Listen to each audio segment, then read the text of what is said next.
Bien, 11:30. ¿Ya estamos aquí?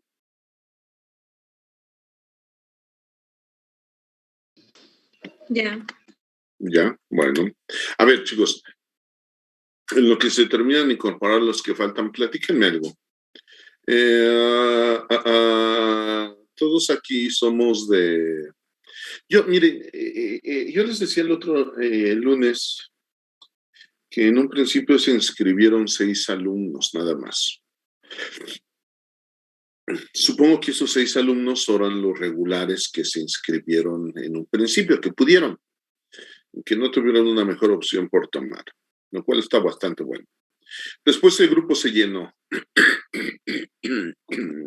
Esto me indica que el grupo se llenó con alumnos que pudieron inscribirse después. Me queda claro, porque fui subdirector, que la mayor parte de los compañeros en la escuela, en un estado de cierta normalidad, es la irregularidad de ver alguna materia. Entonces, eso no es malo, no es un delito, ¿no? El delito es no, lo malo es no poder hacer algo por salir de esa situación. Pero parte de la irregularidad se puede deber a inmunología. ¿Alguien de ustedes ya cursó inmunología? Yo, profe. ¿Con quién la llevaste, Álvaro? Juan Francisco. Con la profesora... ¿Maru? Ajá, sí. ¿Y qué te pasó? Bueno, perdón, ¿no? La pregunta. No, perdona la pregunta, pero, bueno, pues lo que haya pasado, ¿no? ¿Alguien más? Bueno, entonces quiero suponer que todos los demás es la primera ocasión que la llevan, ¿cierto? Sí. Bueno, yo sí, profe. Sí. Bueno, ok. Lo que pasa es que, bueno, siempre cuando ya han llevado algo de inmunología, pues puede volverse un tanto cuanto tedioso todo esto y demás, ¿no? Espero poder hacerla atractiva, leve, interesante, o si no, que cuando ven no aburrirlos, ¿no? Bien, vamos. Vamos adelante. Venga.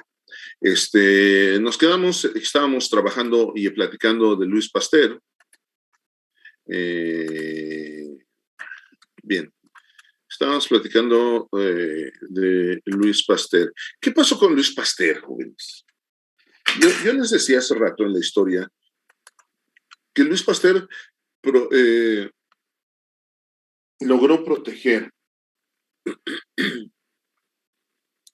a los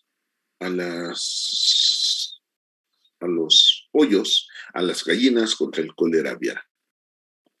Después se dio una serie de sucesos con la fama que Pasteur tuvo, que sucedían en Francia y que le seguían pidiendo a él soluciones, ¿no? Como un buen científico que era. Ya Pasteur era un científico encumbrado, ya Pasteur tenía un laboratorio, ya incluso le hicieron un centro de investigación a Luis Pasteur, el famoso Instituto Pasteur de Francia, y que hoy día incluso le dedicamos el departamento de microbiología a Luis Pasteur de la Escuela Nacional de Ciencias Biológicas. ¿Cuál fue su siguiente reto? El siguiente reto fue el carbunco de las vacas. Voy a tratar de poner aquí una vaca con cuernos. Perdón, no sé dibujar y menos aquí. Esta es una vaca con cuernos. El antrax, ¿sí? Le encargan a él. A él le encargan a atender otro problema en Francia, que es el problema del antrax o carbunco, que era una enfermedad que mataba a los animales. Hoy en día sabemos muchas cosas del antrax o carbunco, ya lo mencionaron hace rato, como posible guerra bacteriológica. ¿Qué produce el antrax? ¿Cómo se manifiesta el antrax o carbunco? ¿Cómo saben ustedes que se manifiesta? ¿Qué saben de sus clases de microbiología? Probablemente no han llevado Microbacter médica, pero algo deben de saber, ¿no? De eso. ¿Qué saben? Hacía necrosis, ¿no? En las partes del cuerpo. Ujú. Sí, cierta manera es una enfermedad que causa necrosis, da en la piel. Ujú. La gente se puede enfermar o los animales por lesiones en la piel, ¿sí? Por inhalar las esporas y ataca el aparato digestivo, ¿no?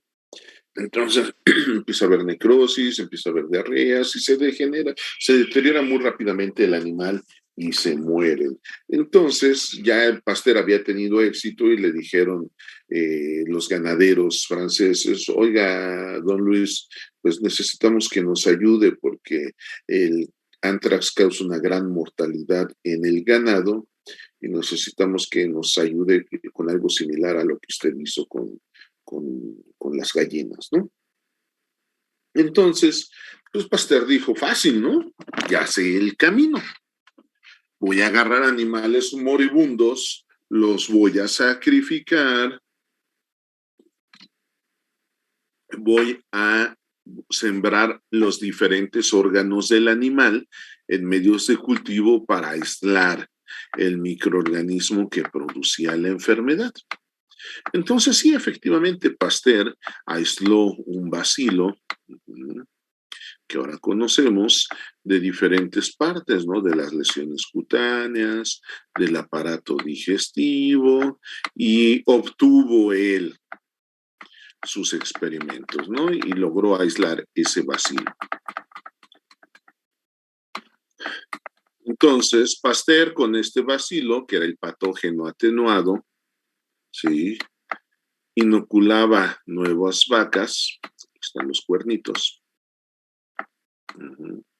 nuevas vacas, y estas vacas se morían, ¿no?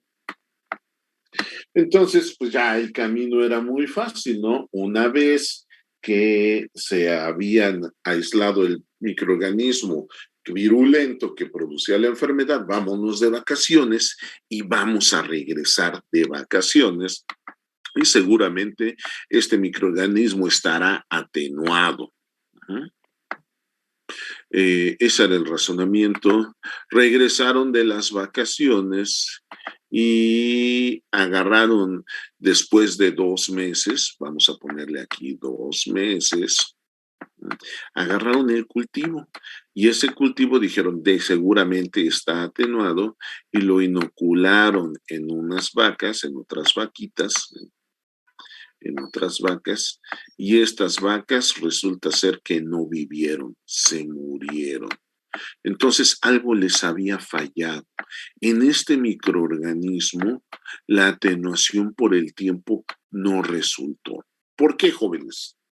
¿Qué saben ahora de la bacteria que produce el anthrax?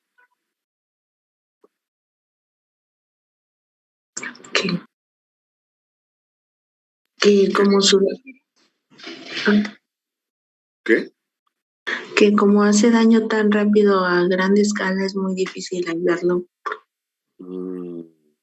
Sí podría ser, pero no es esa la razón. ¿Alguna otra? ¿Alguien sabe qué produce el anthrax? Bacillus anthracis. Bacillus anthracis. ¿Qué característica tiene el género Bacillus? ¿Las esporas? Exactamente, son bacilos esporulados. Entonces, hoy sabemos que conforme transcurría el tiempo y se acababan los nutrientes, estos bacilos de aquí formaban esporas como estructuras de resistencia. En el momento en que 2 meses después los tomaban y los inoculaban, esas esporas germinaban y producían la enfermedad letal en los animales. Entonces, les falló la atenuación con el tiempo. Entonces Pasteur dijo, bueno, pues tengo que buscar otra forma para atenuar al microorganismo patógeno. Y tuvo 2 formas de atenuar al microorganismo patógeno. La primera es crecer el microorganismo en un huésped no habitual. Habitual. Ajá. Huésped. Huésped. Ajá. No habitual. ¿De acuerdo? Y lo empezó a crecer en animales de sangre más caliente, como en los pichones. ¿De acuerdo? Y la otra forma de atenuación que él encontró es que empezó a crecer los cultivos en diferentes temperaturas. A diferentes temperaturas. A diferentes temperaturas. Entonces, y encontró que a los 43 grados centígrados,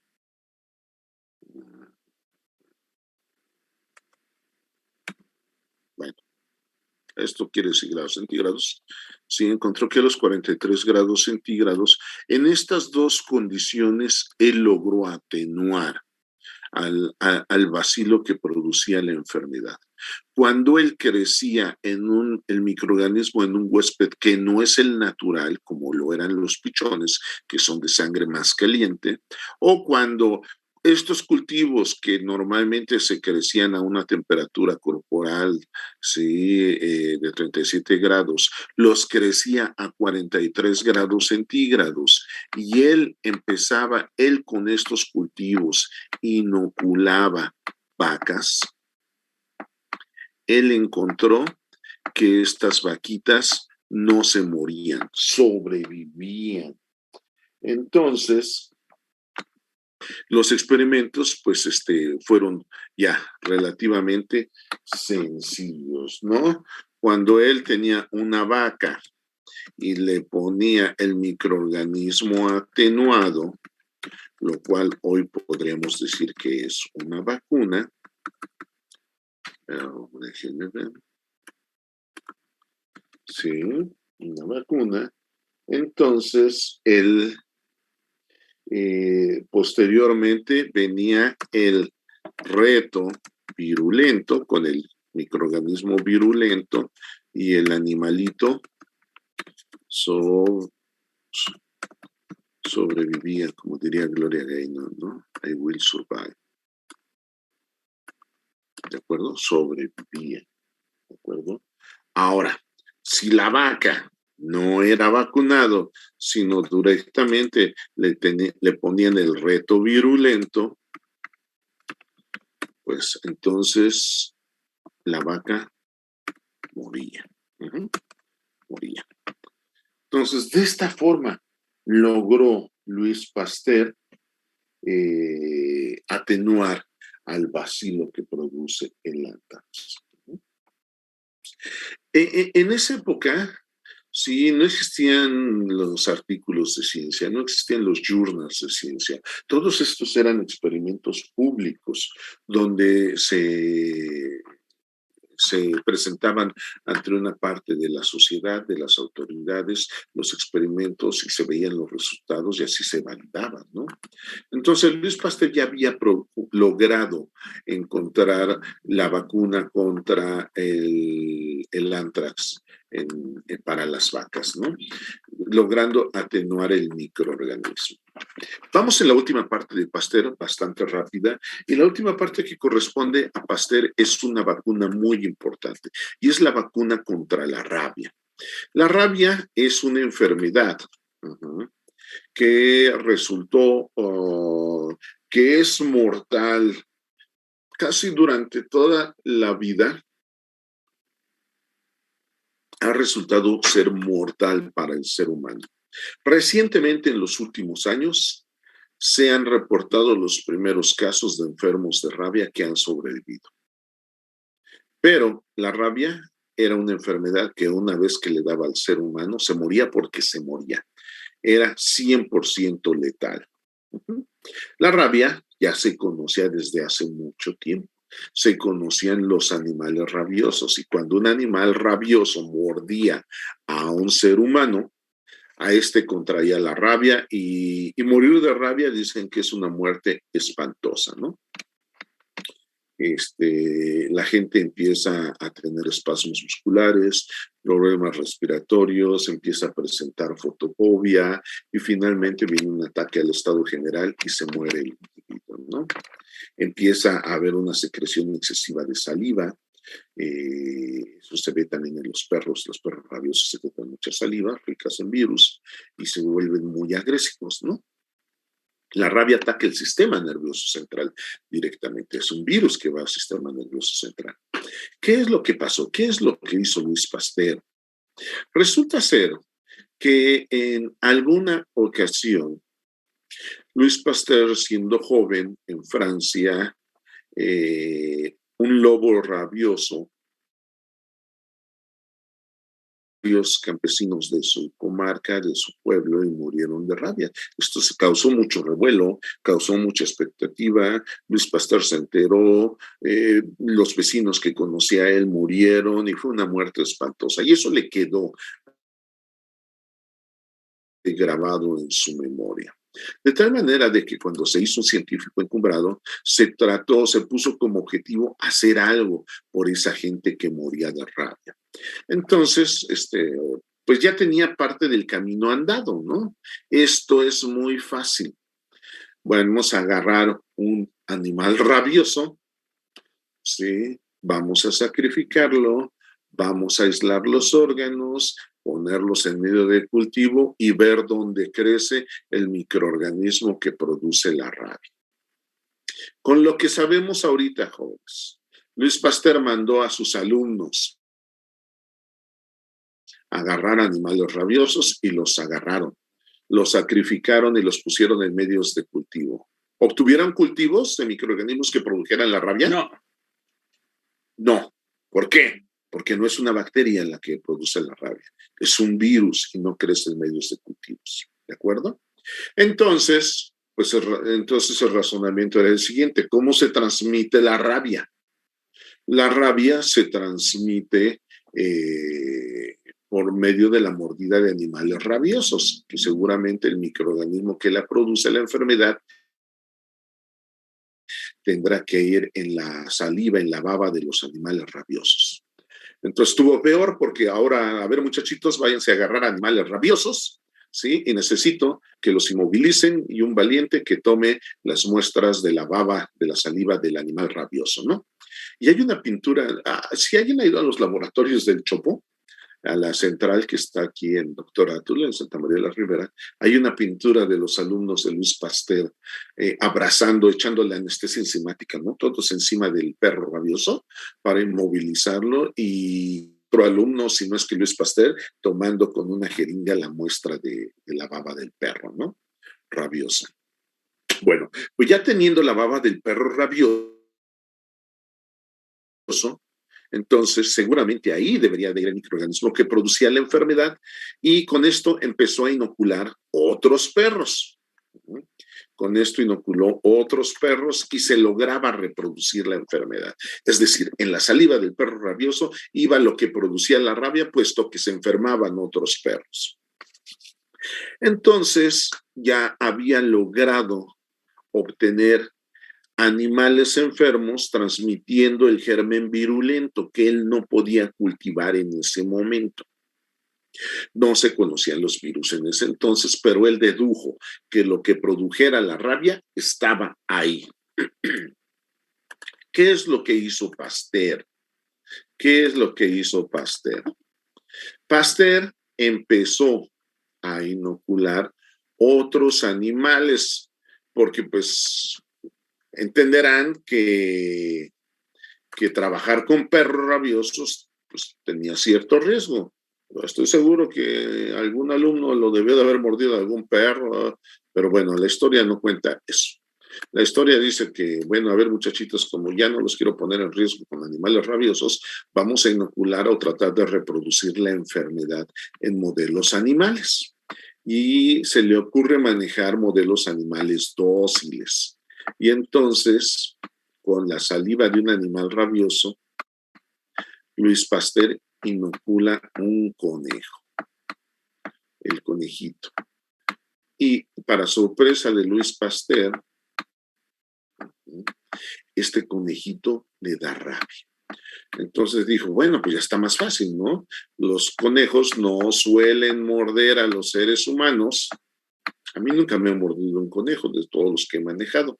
Entonces estaba más fácil que manejar perros. Entonces desecharon el modelo de cánido, de canes, y utilizaron conejos rabiosos. Y ahora sí, estos conejos rabiosos ya podía hacer experimentos con ellos. Entonces, él decía, yo no sé qué es lo que produce la rabia, pero seguramente la produce un microorganismo. Y la manera de proteger era atenuando ese microorganismo. Y él ya sabía de atenuación. Ella sabía que podía atenuar con el tiempo, ya sabía que podía atenuar pasando el microorganismo en especies diferentes o calentándolos. Pero era un microorganismo que Louis Pasteur no conocía. Entonces Pasteur lo que pensó es que la rabia era claro que era una enfermedad del sistema nervioso. Y entonces lo que produjera la rabia debería de estar tanto en el cerebro del conejo como en la médula ósea. Y esto es la médula ósea y los nervios saliendo. Entonces, Louis Pasteur tomaba médula ósea de conejos rabiosos y con esto inoculaba a otros conejitos. Y a estos conejos les daba rabia. Ok, entonces ya no tenía que usar saliva de animales rabiosos, sino con la médula ósea del conejo rabioso podía inocularlo en otros conejitos, ¿no? Y les daba rabia. Entonces, ahora sí, ¿qué fue lo que hizo Louis Pasteur? Louis Pasteur tomaba médulas de conejos rabiosos, y voy a volver a dibujar la médula otra vez así,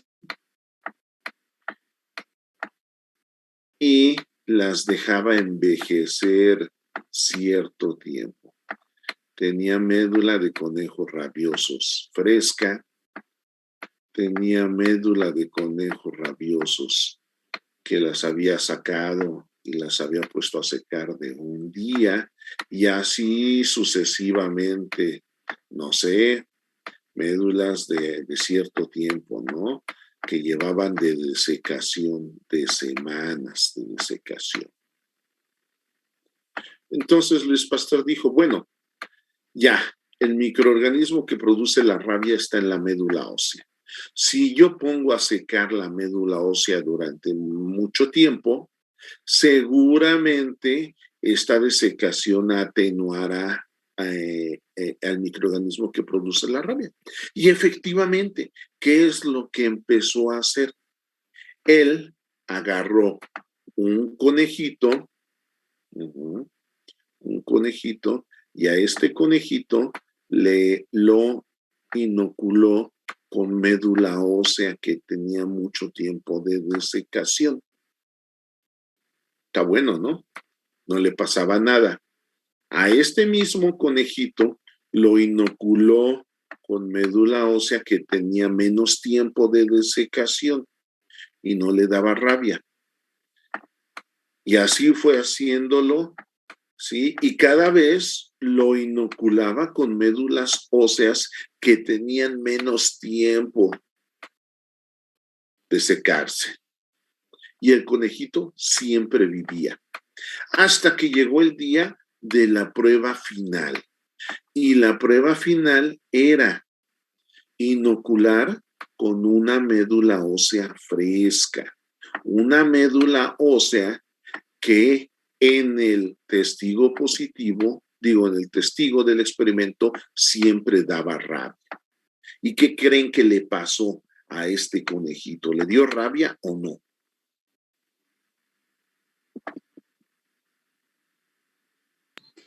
¿Podría ser que no? No, sí, no le dio rabia, efectivamente, no le dio rabia. ¿Por qué? Porque Pasteur lo estuvo inoculando con médula ósea de animales rabiosos que tenían mucho tiempo hasta menor tiempo de desecación hasta que llegó el momento del reto con la médula ósea con el microorganismo virulento. Y el conejito sobrevivió, fíjense. O sea, logró inmunizar a los conejos contra un microorganismo que no se conoció hasta muchos años después, que eran los virus. Él supuso que la rabia era transmitida por un microorganismo que no podíamos ver, ¿de acuerdo? Pero logró proteger a los conejitos. Bueno, con este éxito, resulta ser que el conserje del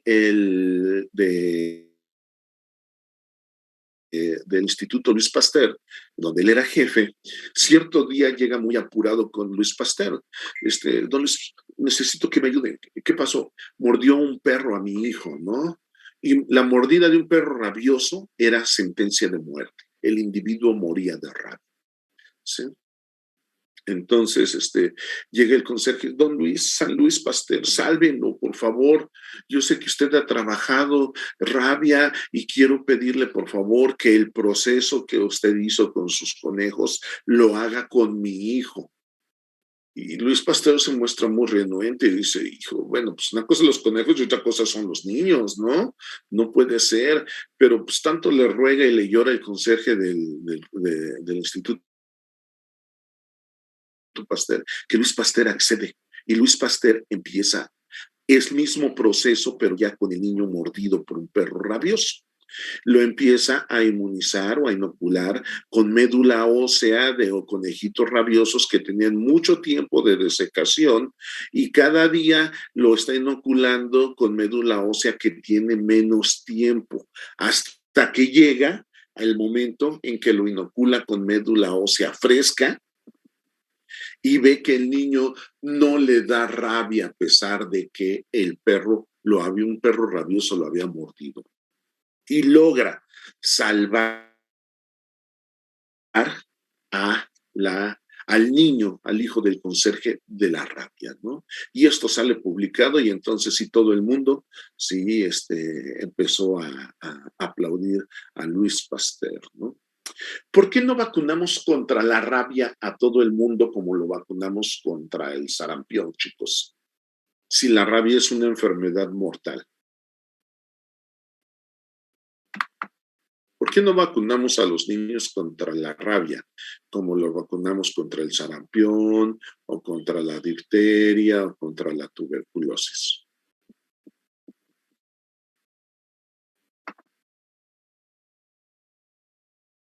¿Por qué, chavos?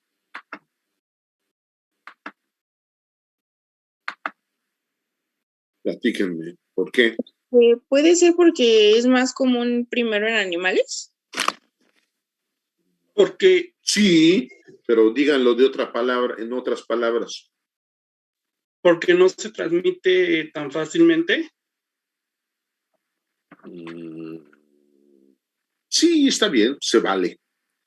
¿Por qué no vacunamos usualmente contra la rabia y esperamos a que muerda un perro? ¿A cuántos de ustedes los ha mordido un perro en la calle? No el perro de la casa. A mí. Ajá. Vean, ¿cuántas veces, Evelyn? Pues una de chiquita que iba caminando al mercado con mi mamá, un perro, creo que era un Rottweiler en la pierna, y después, años después me mordió un Bull Terrier en el brazo, pero no me pasó nada. Y la verdad es que no sabía si estaban vacunados o no. Bueno, ok. Vean, habemos 23 en la sala y solamente una persona la ha mordido un perro. De manera accidental, vamos a decirlo así. Es decir, ¿para qué voy a vacunar a todos con un microorganismo que ahora sabemos que es un virus que va al sistema nervioso para prevenir una enfermedad que probablemente jamás estén en riesgo ustedes de exponerse a ella? ¿Se entiende esto? La probabilidad de que a ustedes los muerda un perro es muy baja.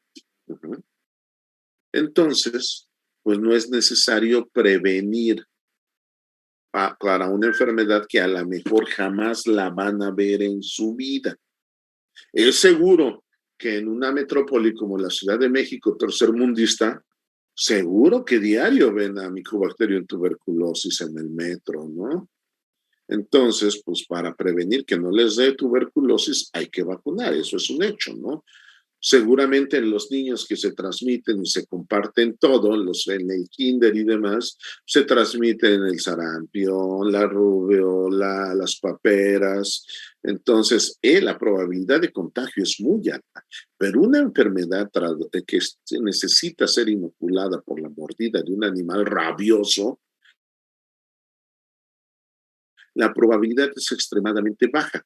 Y como lo hizo Luis Pasteur lo que observó es que con el tiempo que tardaba el virus en llegar al cerebro y producir los síntomas, era lo suficientemente largo como para permitirle a él empezar su inmunización y terminarla sin que se manifestara la rabia. Entonces, eso es lo que se hace. Cuando se sospecha que un perro está rabioso, recurrimos a San Pasteur y se empieza el proceso de vacunación con virus muy atenuados hasta los menos atenuados, dando chance a que se genere una respuesta inmune. Y eso no es propiamente una vacunación, bueno, sí es una vacuna, ¿no? La vacuna contra la rabia. ¿Se entendió esto hasta ahorita? Sí, de hecho, creo que habíamos comentado del virus anthrax. Creo que era en la época cuando se mandaban cartas, ¿no? Con el virus. Es un bacilo, acuérdate. Es un bacilo y el bacilo es esporulado. Entonces, es muy fácil que las esporas contaminen. Es muy fácil que las esporas contaminen. Y de hecho, así ha habido atentados a lo largo de la historia, ¿no? Sin necesidad, es cierto, ¿no? Hay una película, ¿no? De esto. No es la de El nombre, bueno, es que ustedes son muy jóvenes. Hay una película con Sean Connery que es El nombre de la rosa, ¿no? Donde, pero no me acuerdo si es Anthrax, sí,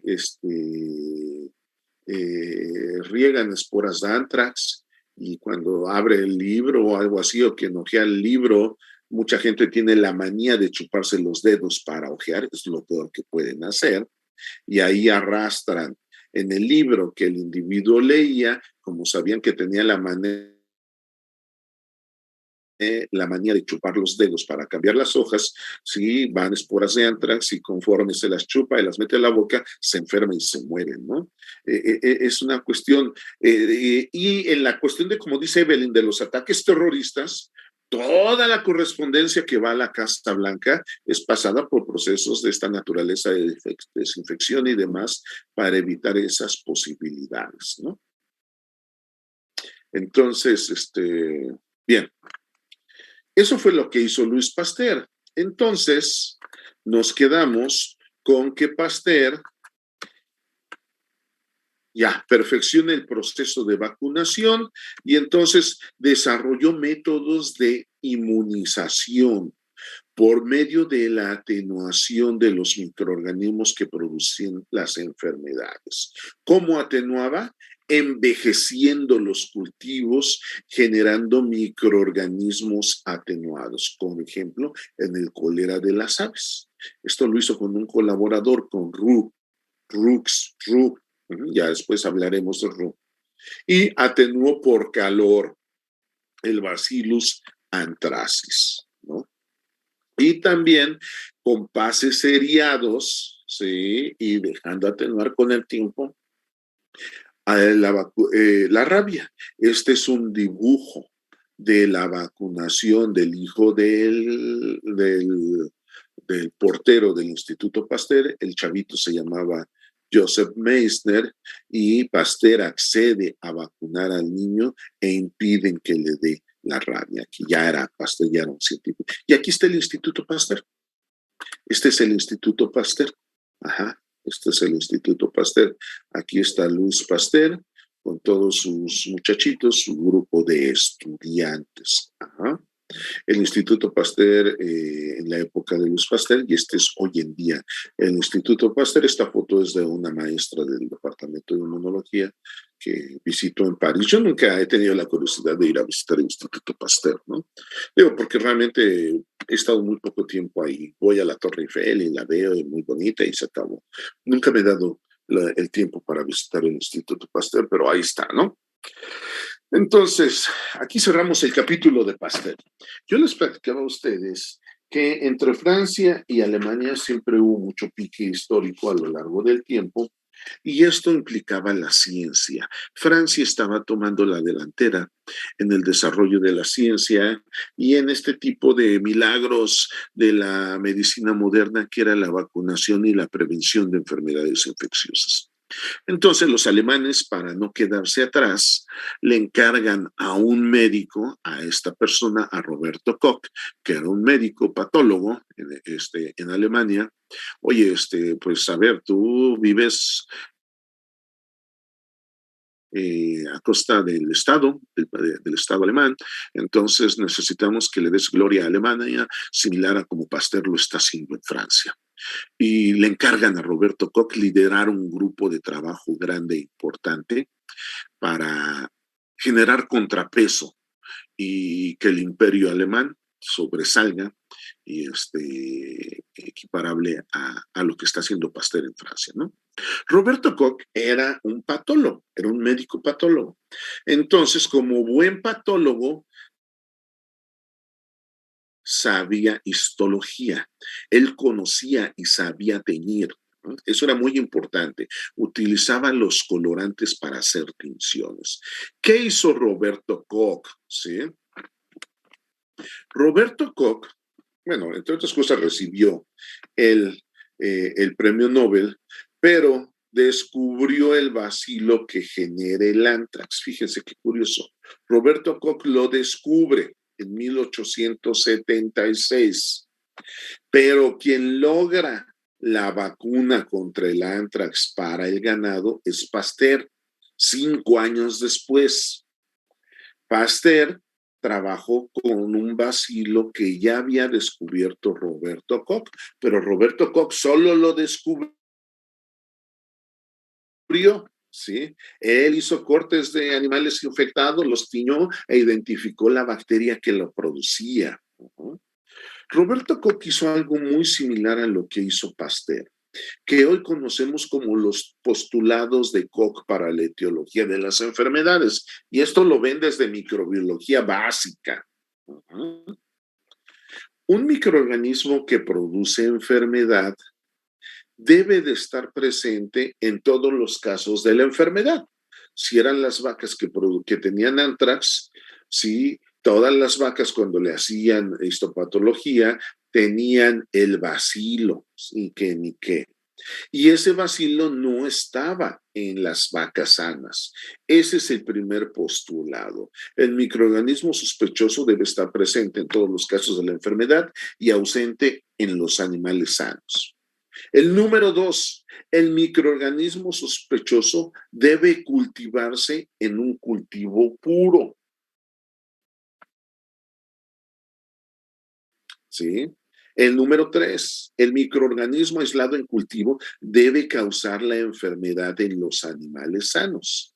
Y como cuarto requisito, una vez que se hayan enfermado, ¿sí?, con cultivos estos animales, se debe de poder reaislar nuevamente el microorganismo original. Estos son los postulados de Koch para la etiología de las enfermedades. Dicho con otras palabras, era exactamente lo mismo que hacía Pasteur. Pasteur disectaba animales y los tejidos los metía en medio de cultivo, lograba aislar las bacterias y esas bacterias las utilizaba para reproducir la enfermedad en animales sanos y así mantenía sus cultivos y iba reaislando las bacterias. Pero bueno, Koch lo organizó como un médico metódico que era, sí, muy metódico, lo organizó. Y estos son los postulados de Koch para la etiología de las enfermedades. Koch, entre otras bondades, tenía habilidad para utilizar los colorantes y podía teñir microorganismos. Pero Koch tuvo un acierto muy grande. A diferencia de Pasteur, que tenía la experiencia de trabajar únicamente en cultivos líquidos, en medios líquidos de cultivo, Pasteur ya sabía utilizar medios líquidos, sabía cómo esterilizarlos por pasteurización, sabía mantenerlos en condiciones de esterilidad y cultivar. Pero había ciertos microorganismos que tenían limitaciones por crecer en medios líquidos. Koch descubrió los medios de cultivo sólidos. Y eventualmente, pues las papas siempre han sido una alimentación en todo el mundo, no se comen crudas, se cocen, y al no haber refrigeradores en esa época, un pedazo de papa que dejaron abandonada en el laboratorio, cocida, después de unos días Roberto Koch empezó a ver que sobre la superficie de la papa partida aparecían manchitas. Y como Roberto Koch sabía teñir microorganismos, tomaba una muestra de eso que estaba saliendo en la papa y lo tenía y veía que eran bacterias. Entonces dijo, no, pues ya tengo un medio de cultivo sólido. Y los primeros medios de cultivo tenían una base muy importante de papa, de extractos de papa, ¿no? Entonces Koch tuvo la suerte de contar con cultivos puros en medio sólido, a diferencia de Pasteur. Es un poquito más fácil, mis estimados QVPs, mantener puros los cultivos en medios sólidos, o no. ¿Llevaron micro en el laboratorio? ¿Medio llevaron micro en el laboratorio o todo ha sido pandémico el asunto? En línea. En línea. Eso es fatal, jóvenes. De verdad. Por ahí uno que otro ya llevó algo, ¿no? Eso es fatal porque, miren, tenemos alumnos que iniciaron en pandemia y que ya dejaron la química y no saben hacer titulaciones, no saben hacer titulaciones, no saben determinar pH, lo saben teóricamente, pero nunca lo han hecho en el laboratorio.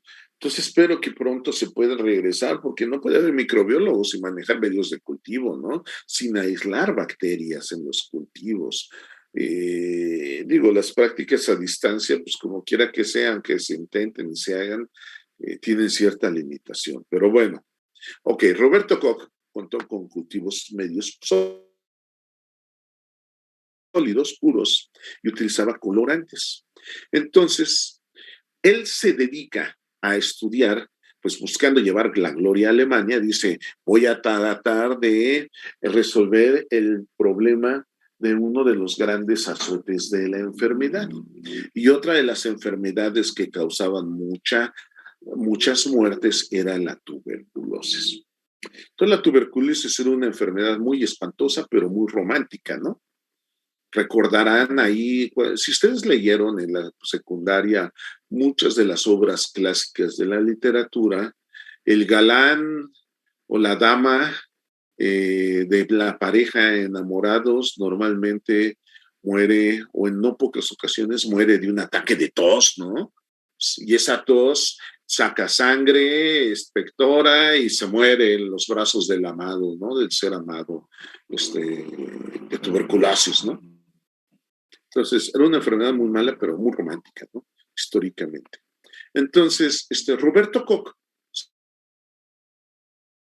¿sí?, descubrió el bacilo de la tuberculosis. Empezó a tomar muestras de esputo, de expectoración de los pacientes con tuberculosis y lograba teñir un microorganismo, un bacilo muy grande, y era el de la tuberculosis. Él utilizaba medios sólidos y sembraba esos medios sólidos con la expectoración de los pacientes con tuberculosis, y después de mucho tiempo lograba obtener colonias de bacterias. Y veía que estos bacilos eran muy grandes, él los podía teñir de alguna forma y intentó crear una vacuna, ¿sí?, con todo lo que se sabía la ciencia hasta ese momento. La forma de crear una vacuna pues era muy fácil, ¿no? Atenuar los microorganismos con tiempo, con temperatura y demás. Entonces Roberto Koch intentó atenuar, ¿sí?, al Mycobacterium tuberculosis y la otra es que mataba con calor los bacilos, el Mycobacterium tuberculosis. Y ahora sí dijo, esto está muerto y voy con esto a inocular pacientes para protegerlos. Entonces Roberto Koch empieza a inocular pacientes, ¿sí? Y lo que obtiene es que uno o 2 días después de que inocula a los pacientes tienen una reacción en su cuerpo, donde se pone una roncha muy grande que les duele mucho y les da fiebre. Entonces, al contrario de poder inmunizarlos, Roberto Koch induce una manifestación fisiológica negativa, de tal suerte de que Roberto Koch nunca pudo ingeniarse una vacuna contra la tuberculosis, pero sin querer, el poder matar al Mycobacterium con calor generó un reactivo que hoy conocemos como tuberculina. Y en el momento en que inoculaba esas micobacterias muertas, ponía de manifiesto la respuesta inmune de los pacientes que ya se habían enfermado de tuberculosis. Y esto se convirtió en una prueba diagnóstica. Es una prueba que ahora conocemos como hipersensibilidad retardada y es una prueba que van a hacer en su laboratorio de inmunología. A ver, jóvenes.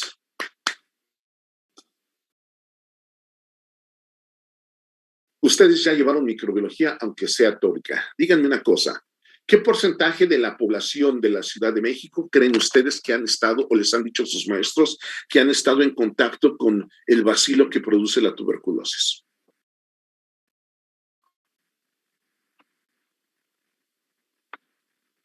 ¿Qué población les han dicho sus maestros? ¿O qué población, qué porcentaje creen que hayan estado en contacto con el bacilo de la tuberculosis?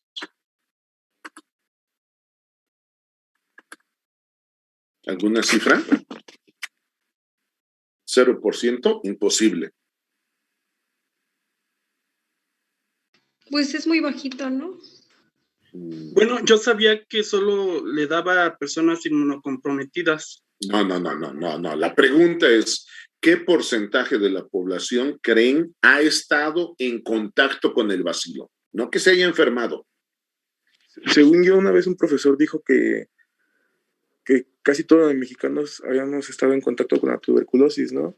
Es más, que si nos hacían una tele de tórax, teníamos como estragos, como población estragos de que ahí habíamos desarrollado tuberculosis. A ver, voy a más o menos ampliar un poco sobre eso.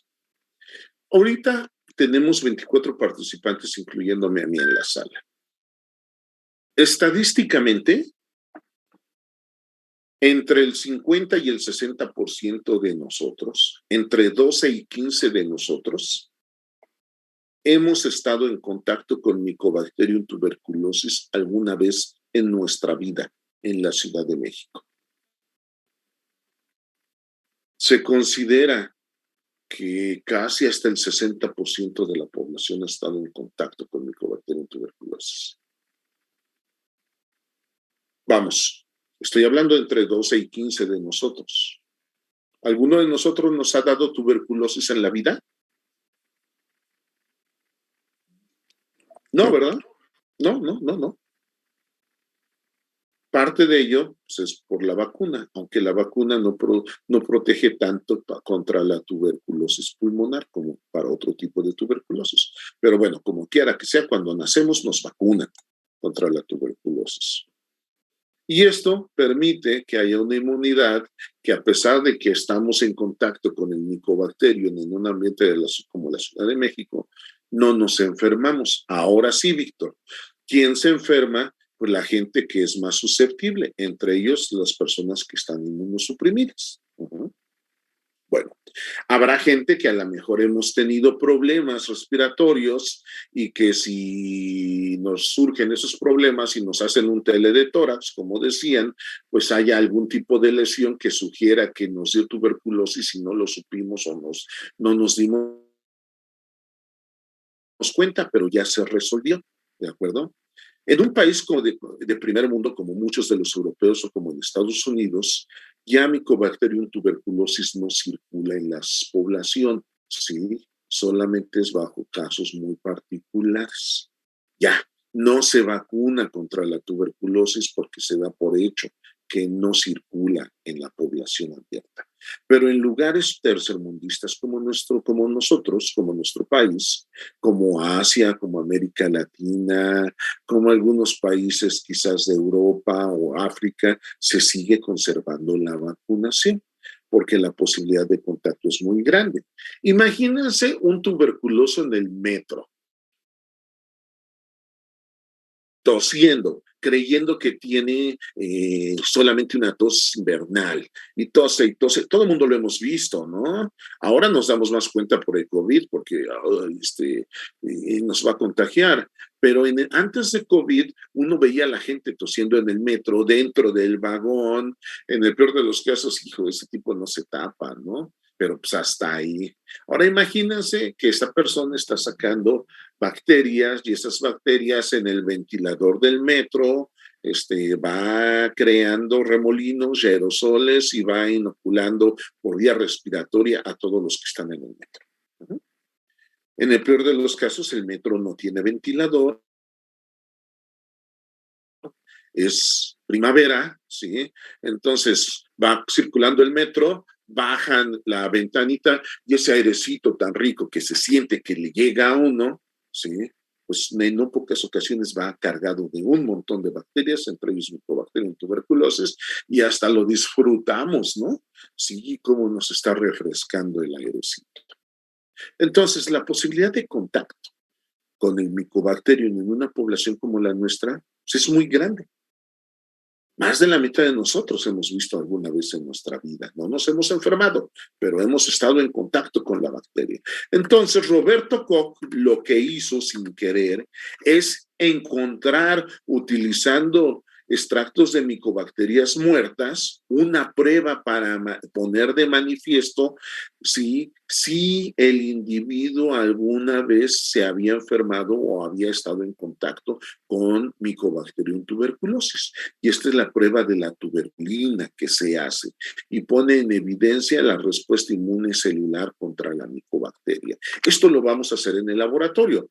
Ahora sí que si Dios quiere y podemos reincorporarnos bien, como es de las últimas prácticas, se hace esta prueba.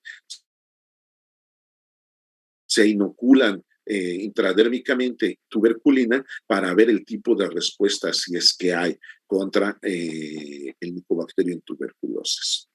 Y no vacunó, pero descubrió esta prueba diagnóstica, descubrió este fenómeno y descubrió la causa de varias enfermedades, ¿no? Los microorganismos que producían el cólera en el humano, la difteria, la fiebre tifoidea y la sífilis en el ser humano. Esto es lo que pasa cuando se inocula intradérmicamente el extracto de Mycobacterium tuberculosis. Se produce un enrojecimiento, una hinchazón, y esto es una medida indirecta de que nuestro sistema inmunológico está reconociendo a Mycobacterium tuberculosis. Esta prueba se conoce como de hipersensibilidad retardada. Es una prueba diagnóstica donde evidenciamos en 24-48 horas si ya tenemos una respuesta inmunológica, ¿sí?, contra la micobacteria. Entonces, Roberto Koch descubrió la hipersensibilidad a la tuberculina, al extracto de Mycobacterium tuberculosis, y después algunos científicos lograron transferir esa respuesta inmune a otros animales. ¿Vamos bien hasta aquí, chicos? Con los microbiólogos. ¿Quedó claro Pasteur y Roberto Koch? Sí, profe. ¿Pregunta de ellos? Bueno, Yo les decía a ustedes en la introducción que podemos dividir a la respuesta inmunológica de varias formas. Una forma de dividirla, y es importante en las vacunas contra el SARS-CoV-2, es en dos. En la respuesta inmune humoral, que está dada por los anticuerpos que nos debe de inducir una vacuna para protegernos, pero yo les decía ayer que una buena vacuna no nada más induce anticuerpos, sino también induce una respuesta inmune celular. Esta respuesta inmune celular tiene que ver con la generación de linfocitos que puedan destruir a las células infectadas con los virus. ¿Se acuerdan de esto que platicamos ayer? Espero que sí. Hay que tenerlo en mente, porque poco a poco se van acumulando los conocimientos. Entonces, ahora vamos a entrar a una parte de la historia donde se desarrolla el conocimiento de la respuesta inmune humoral. Ya los grandes microbiólogos habían logrado identificar a los microorganismos que producían las enfermedades. Ya los grandes microbiólogos habían logrado proteger a la humanidad de algunas enfermedades que habían resultado letales completamente, ¿no? Pero ¿qué era esta protección que se generaba? ¿De qué se trataba? ¿Cómo se lograba hacer eso? Eso vamos a ver en esta partecita de la historia, que es la respuesta inmune humoral. Y tenemos estos dos investigadores, a Paul Roux y Alexander Yersin. Como suenan sus apellidos, Roux y Yersin, pues se ven que son así de medio ascendencia francesa. Roux era francés, Yersin era de Suiza, de una parte muy cercana a Francia. Sí, aquí tenemos a Roux y aquí tenemos a Yersin, las fotografías de Roux y de Yersin. Roux y Yersin, si ustedes pusieron atención hace un ratito, Roux es una persona, un alumno, los dos fueron alumnos de Pasteur. Pero Roux fue una de las personas que estuvieron muy cerca de Pasteur en sus experimentos para proteger contra el carbunco y contra la rabia, para la vacunación. Entonces, pues, como buen instituto de investigación, una vez que se doctoraron sus alumnos, empezaron los alumnos de Pasteur en el Instituto Pasteur a generar sus propias líneas de investigación.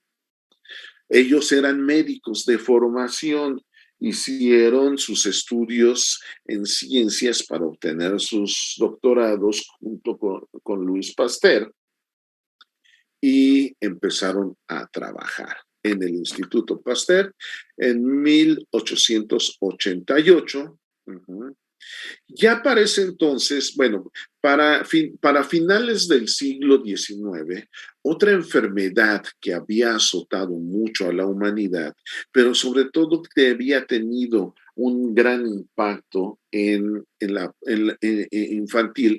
población infantil, era la difteria. Ustedes no saben cómo es la difteria, cómo se manifiesta. Mis estimados microbiólogos en ciernes, ¿qué saben de la difteria? Hoy en día casi nadie se muere de difteria porque tenemos vacunación, pero ¿qué saben de la difteria? Platíquenme.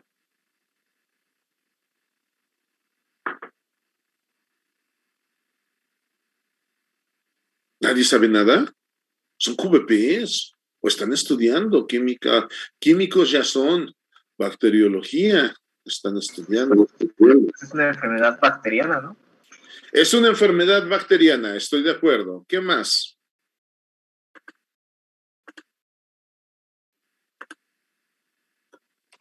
Que afecta a las membranas de la nariz. Ajá. Ok, bueno, ¿quién produce la difteria? Corinebacterium. Ok, Corinebacterium diphtheria. Para la época en que Yersin empiezan a trabajar, ya había sido descubierto la bacteria que produce la enfermedad. ¿Quién descubrió Corinebacterium diphtheria? ¿Saben? Incluso el medio de cultivo específico lleva su nombre o su apellido. ¿No? era Klebs, ¿no? O no sé, no recuerdo la verdad. Loeffler ya había descrito Corynebacterium diphtheriae. Ya sabían de qué era el que producía la enfermedad.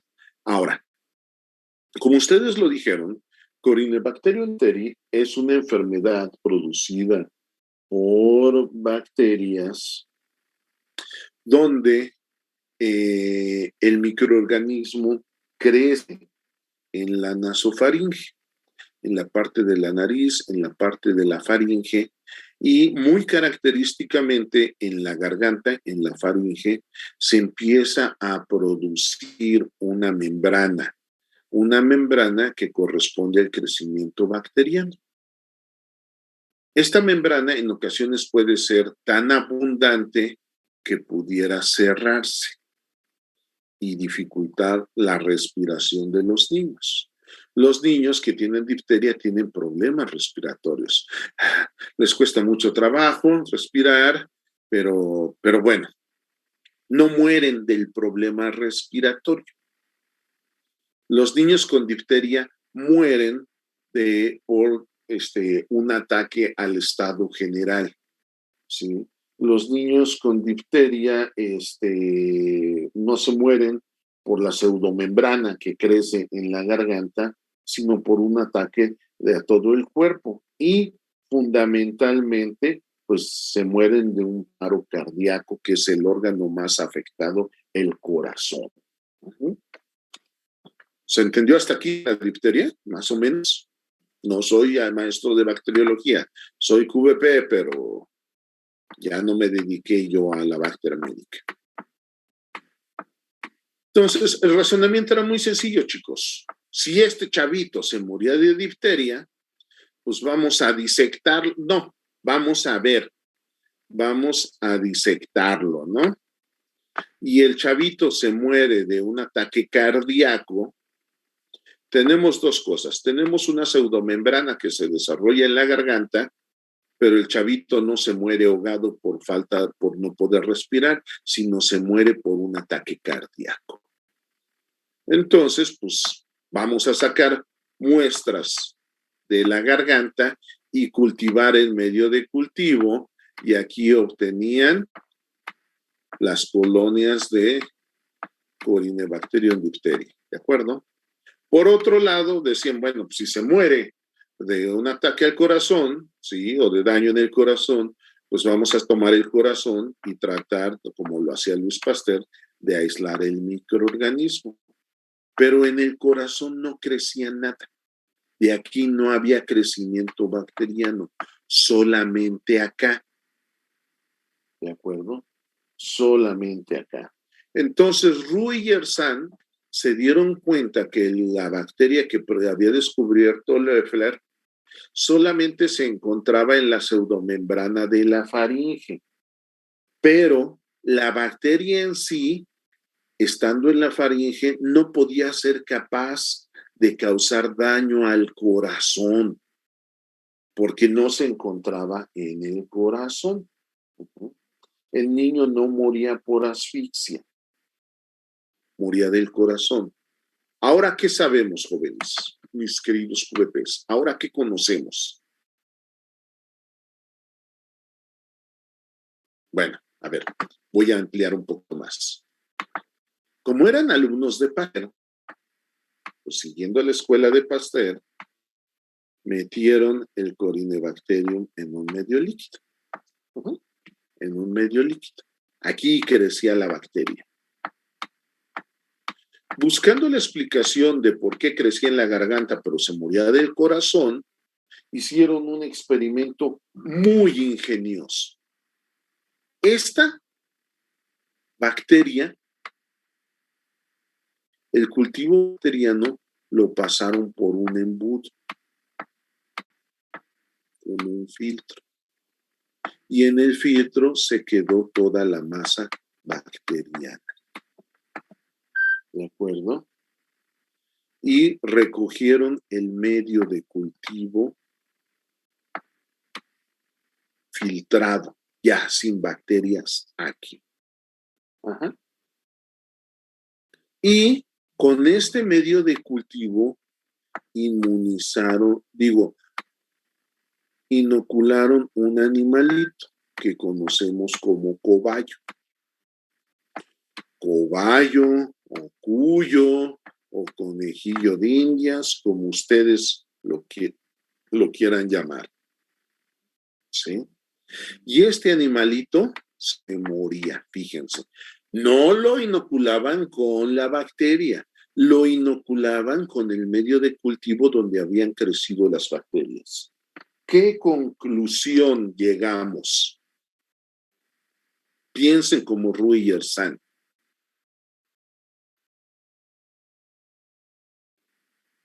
¿Cuál es la conclusión, chicos?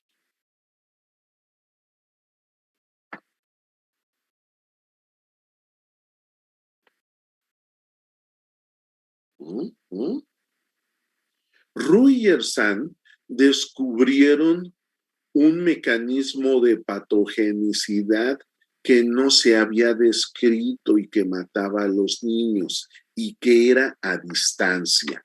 Y lograron explicar por qué, a pesar de que la bacteria se desarrollaba en la garganta, el niño moría de un problema cardíaco. ¿Por qué?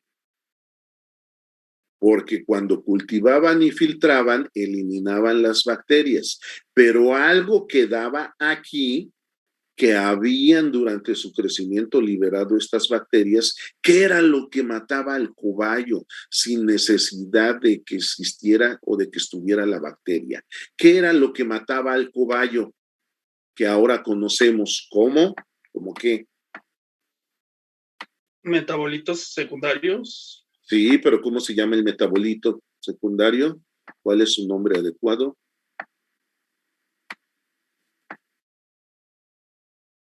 ¿Toxina? Exactamente. Ellos descubrieron un mecanismo de daño a distancia que tienen las bacterias, sí, expulsando metabolitos secundarios que conocemos como toxinas. ¿Queda claro? Esa fue la primera aportación de Ruy San. Entonces, como aquí tenían una toxina que estaba en un medio líquido, ellos empezaron a experimentar, chicos. ¿Qué hacían? Diluían la toxina. Diluían la toxina varias veces y conforme la diluían, ellos inoculaban en animales, en cobayitos, que es un animal muy resistente a muy susceptible a la toxina difterica, e inoculaban los cobayos, y el cobayo moría. ¿De acuerdo? Pero llegó el momento en que ellos seguían diluyendo la toxina. Ellos diluían la toxina.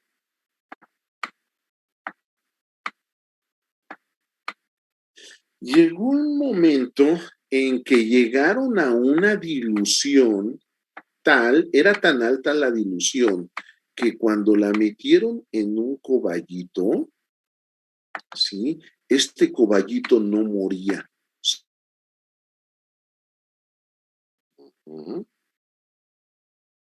Ok. A esta dilución el cobayo sobrevivió, pero cuando inoculaban con la dilución anterior al cobayo, este cobayo se moría. ¿Se entiende el experimento? Sí. Sí, bueno. Ellos acuñaron términos que hoy en día utilizamos en inmunología y que ustedes van a utilizar en sus prácticas. A esta última dilución, en la que ya no se muere el cobayo después de tanto diluirlo, le llamaron que esa era una dosis subletal. O sea, era la primera dosis que ya no inducía la muerte, era la dosis subletal. Era una dosis en la cual la toxina estaba tan diluida que ya no mataba al cobayo. Y la anterior, que era la última que mataba al cobayo, a esa le dieron el nombre de la dosis mínima letal. Hoy en día todavía utilizamos estos términos. Todavía utilizamos dosis mínima letal como la mínima dosis que causa el efecto de muerte en el coballito y la dosis subletal como la primera dilución en la cual ya no se muere el animal. ¿De acuerdo? Entonces, esto cambió el conocimiento de los mecanismos de producción de enfermedad de los microorganismos. Ya no era estrictamente necesario que el microorganismo dañara el sitio donde crecía, lo podía hacer a distancia. Y a esta toxina se le bautizó como toxina, pues, diftérica, ¿de acuerdo? Descubrieron la toxina diftérica, ¿sí? Ya lograron aislar de esta forma la toxina diftérica y se describió un nuevo mecanismo de daño. ¿Quedó claro lo que hicieron Roux y Yersin? Sí, profe. Bueno.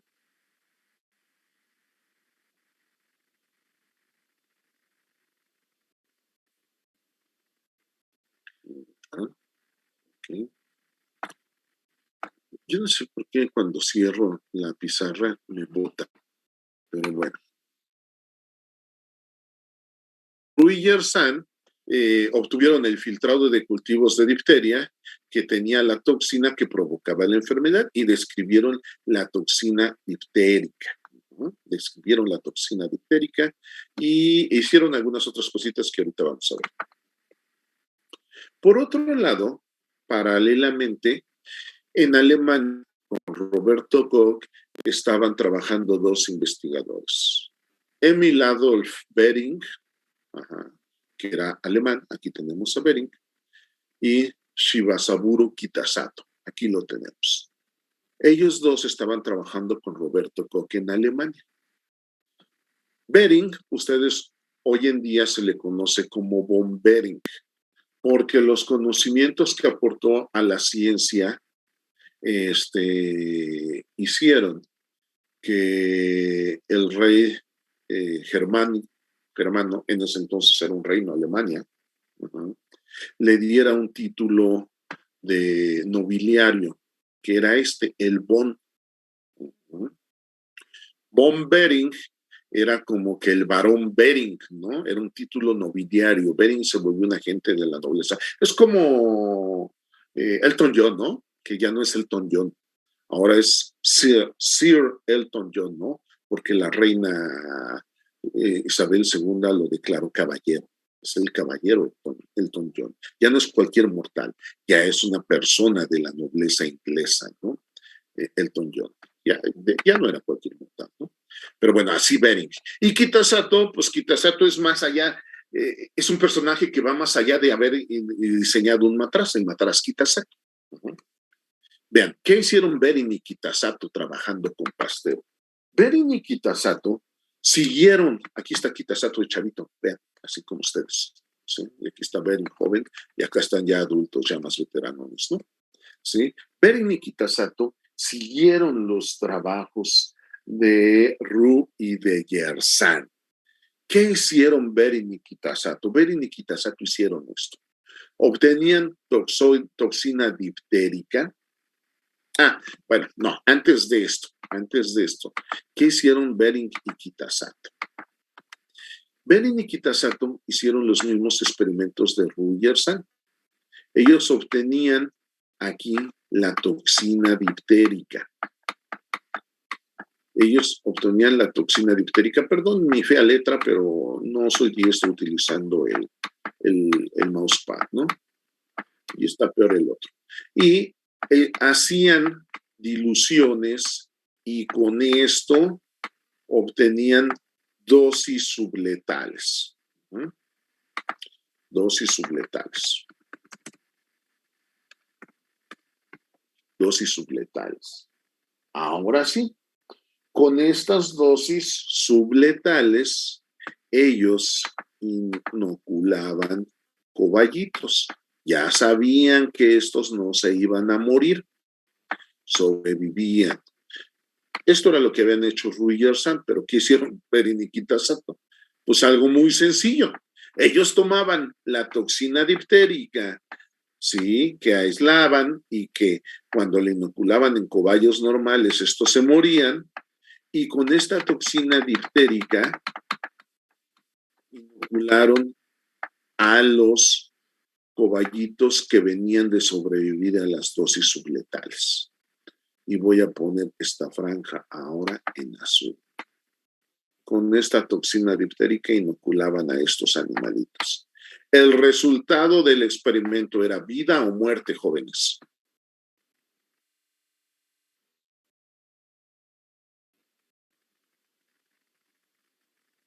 Quiero escucharlos. ¿Vida? Claro, vida.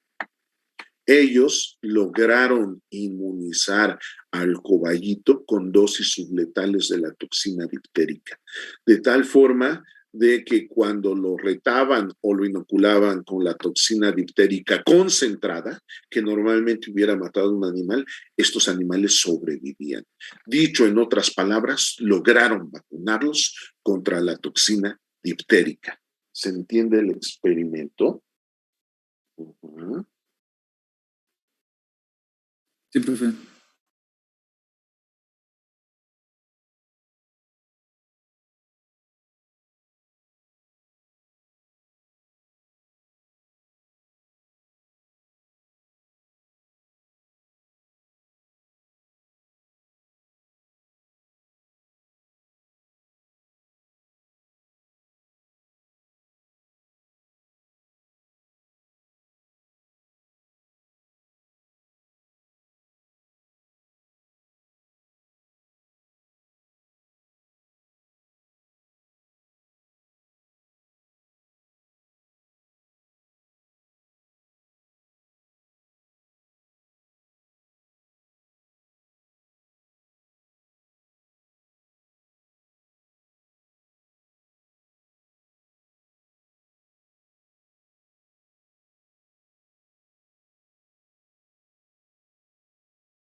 ¿Regresé ya? Ok, bueno. Me quedé en... ¿En qué me quedé? Con ustedes. Bueno, qué lata. A ver. Me quedé en que Eh,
lo siento mucho, lo siento chicos, no sé si a los demás les pase, pero ocasionalmente suceden estas cosas.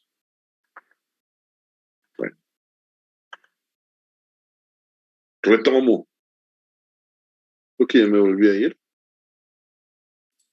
No, profe, sí se escucha. Ah, ya, ahora sí. Bueno, entonces retomo. Quedamos que inoculaban con dosis subletales cobayitos que sobrevivían, y estos cobayitos que eran inoculados con dosis subletales después eran retados con la toxina diftérica concentrada. Y estos animalitos que ya habían sido inmunizados sobrevivían. Ahí nos quedamos, ¿no? ¿Qué más hicieron Rui y Yersan? Rui y Yersan fueron un poco más allá. ¿Qué hicieron ellos? Ellos tomaron la sangre de los animales inmunizados. Ustedes han extraído sangre y han separado suero, espero. Extraen sangre, si no lo vamos a hacer en inmunología, hay varias prácticas donde se extrae sangre y se permite dar el tiempo que se forme el coágulo, se centrifuga, sí, y el coágulo se compacta y queda aquí la masa de elementos formes, sí, en una red de fibrina, el coágulo, y aquí queda el suero. Ellos tomaron el suero de estos animalitos que habían sobrevivido, que estaban inmunes contra la difteria, y ese suero lo pasaron a cobayos, lo administraron, ¿sí? Por vía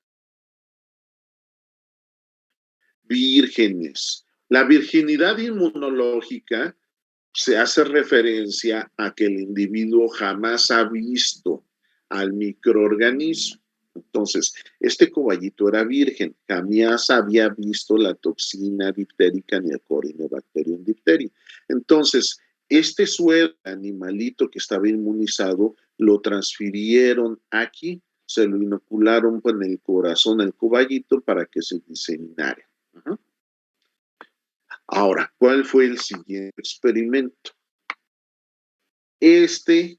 La toxina diftérica concentrada se la administraron al animalito que había recibido el suero de este animal inmune. ¿Cuál sería el resultado del experimento? ¿Vida o muerte?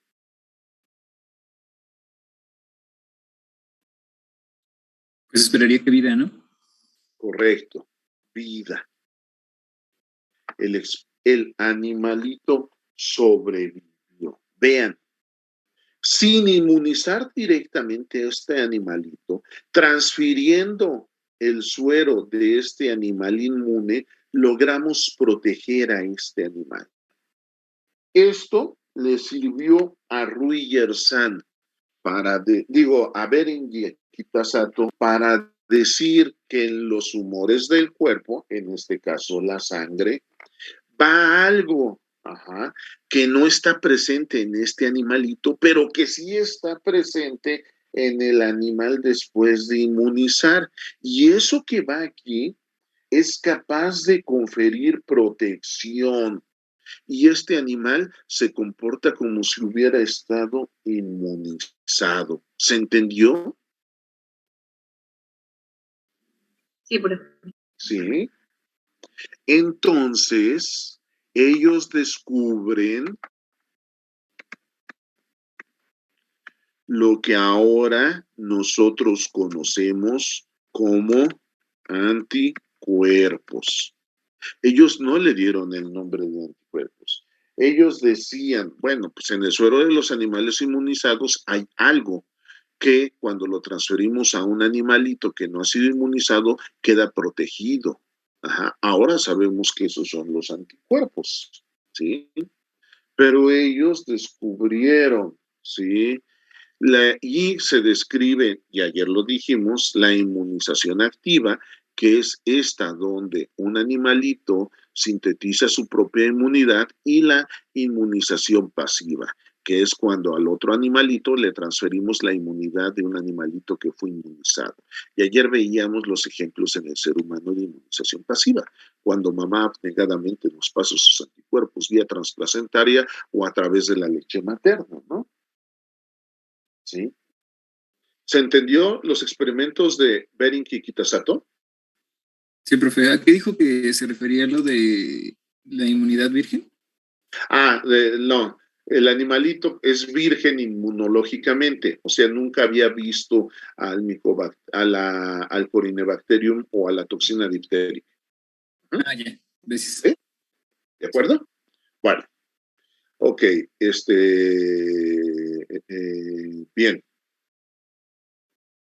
Bueno, Luis Pasteur tenía su teoría. Ajá. Luis Pasteur tenía una teoría propia de cómo funcionaba la vacunación. ¿Qué decía Luis Pasteur? Luis Pasteur decía que cuando el microorganismo patógeno entraba al cuerpo, el germen patógeno se comía el sustrato del cuerpo, y conforme se alimentaba el microorganismo patógeno del sustrato del cuerpo, pues el microorganismo sobrevivía y el individuo moría. ¿Qué decía él que pasaba con la vacunación? Los gérmenes atenuados, cuando los meto en el cuerpo, se comen el sustrato, pero no matan al individuo. Y cuando llega el patógeno, ya no hay sustrato para que se desarrolle y el individuo sobrevive. Eso es como lo explicaba Pasteur. En cambio, Behring y Kitasato dijeron no sucede eso. Pasteur no tiene razón. Lo que pasa es que los animales que sobreviven a la inmunización, que son inmunizados, se empiezan a sintetizar algo que se puede transferir a animales que no han estado inmunizados y se comportan como tal. ¿Se entendió, jóvenes? Y entonces, sí, Behring y Kitasato dijeron que la inmunidad se sintetiza. ¿Sí? ¿Se entendió? Sí, profe. ¿Sí? Sí. Bueno, espero que sí.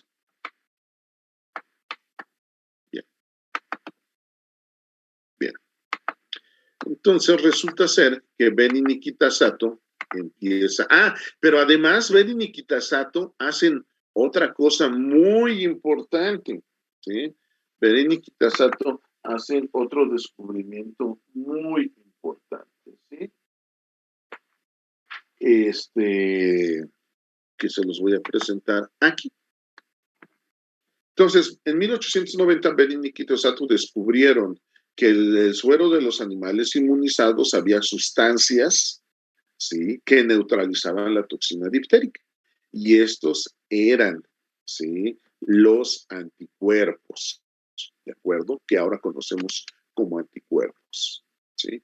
Entonces, ellos lograban proteger con el suero de los animales inmunizados a animalitos, ¿sí? Cuando los inoculaban con la toxina diftérica concentrada. Y sus testigos eran animales sanos que cuando eran inoculados con la toxina diftérica concentrada se morían. Vean, aquí hay un timbre postal, ¿no?, de Bering Kitasato y de sus aportes a la ciencia. Sí, ellos acuñaron los términos de inmunidad activa cuando la sintetiza el mismo animalito o inmunidad pasiva cuando la recibe un animal. Sí, ya tenemos dos tipos de inmunidades, ¿de acuerdo? Y posteriormente, esto fue en 1890, yo les decía a ustedes que la difteria fue una enfermedad que azotó y causó una gran mortalidad en los niños. ¿De acuerdo? Entonces, ¿qué hizo? ¿Qué hizo Bering por su parte?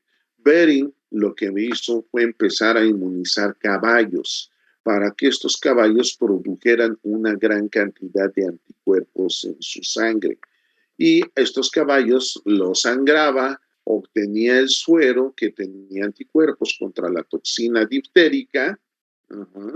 Y cuando un niño se enfermaba de difteria, sí, estos anticuerpos se los inyectaba al niño y el niño sobrevivía a la enfermedad, ¿sí? Y entonces Bering descubre y describe la seroterapia, la utilización de los anticuerpos de individuos previamente inmunizados para tratar las enfermedades como la difteria, y empieza a salvar una gran cantidad de niños. Entonces, en 1901 a Bering le dan el premio Nobel por sus descubrimientos. Él obtuvo, junto con Kitasato en 1890, los anticuerpos antitoxina diftérica y acuñan el término de anticuerpos, que es el antídoto específico que el organismo sintetiza, y esta es inmunidad activa. Estos anticuerpos los utiliza para tratar niños en seroterapia, y la inmunidad que reciben los niños que no sintetizan es la inmunidad pasiva. ¿Queda claro esto? ¿Sí? Sí, profe. Bueno, ayer hablamos de inmunidad pasiva, ¿se acuerdan? En SARS-CoV-2, ¿se acuerdan del ejemplo? Y decíamos que se utilizaba el convalecientes y que resolvieron la enfermedad como en un intento de seroterapia para aplicarlo en pacientes graves y que los anticuerpos de los sobrevivientes sirvieran para neutralizar al virus en los enfermos graves. ¿Recuerdan esto? Vean, esos conceptos básicos que se describieron hace más de 100 años siguen siendo válidos y siguen siendo utilizados. En un intento desesperado por salvar a los pacientes con COVID, ¿sí?, a los más graves, se recurrió a la seroterapia utilizando el suero de los pacientes que se curaron, ¿no? Con el tiempo, en Francia, Roux y Yersin inmunizaban caballos para producir suero antidiftérico a gran escala, ¿sí?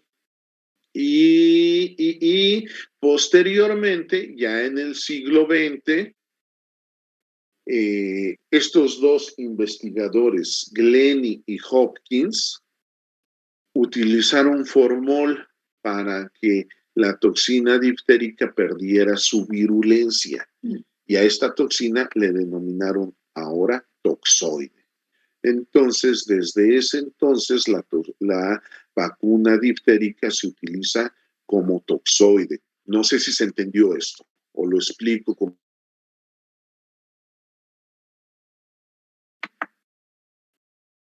Glennie y Hopkins realmente lo que hicieron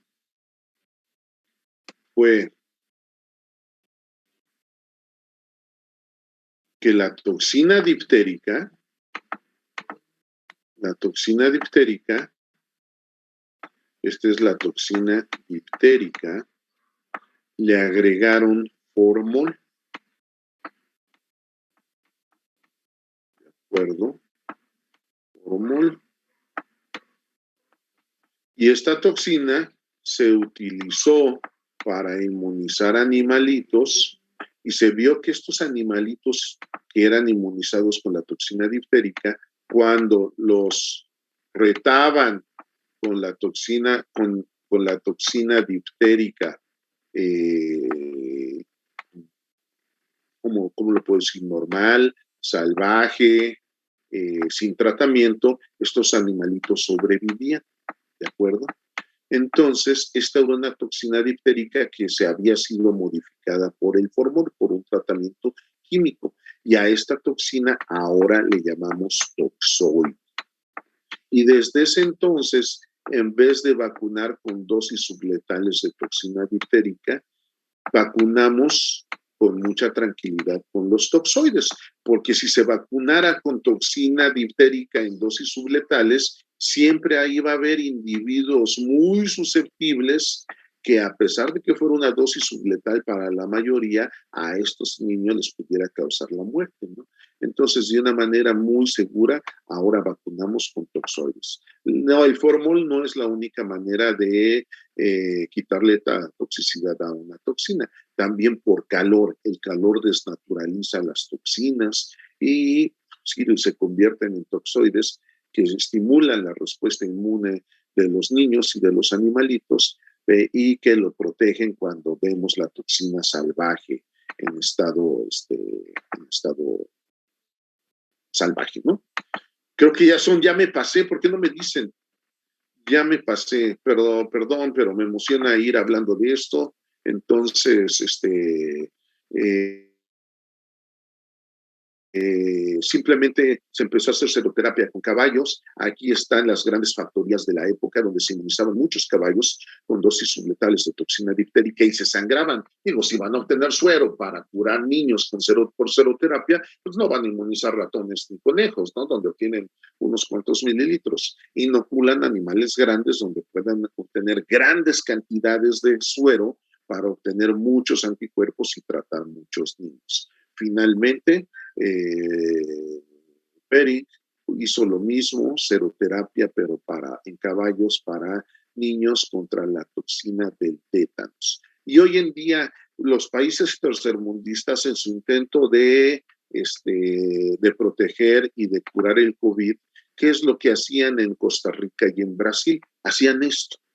Inmunizaban caballos con SARS-CoV-2, con el virus, y obtenían grandes cantidades de suero del caballo. Y esos sueros se los aplicaban a los pacientes enfermos de COVID para ver si podían hacer seroterapia y evitar que se murieran, ¿no? Me quedo en la historia, en la seroterapia. Continuamos con la historia la próxima clase, que sería para nosotros el miércoles próximo, ¿no, chicos? ¿Sí? Listo. ¿Y el laboratorio qué? Lo empezamos el jueves, ¿verdad? Quisiera haber avanzado más rápido. Pero bueno, jóvenes, se acabó el día de hoy. Espero que les vaya muy bien, que tengan un buen resto de día, mañana viernes y un buen fin de semana. El lunes les hago llegar la liga para las clases de la semana. Estén bien, ¿eh? Gracias, profe. Adiós. Gracias, profe. Hasta luego. Muy bien, hasta luego.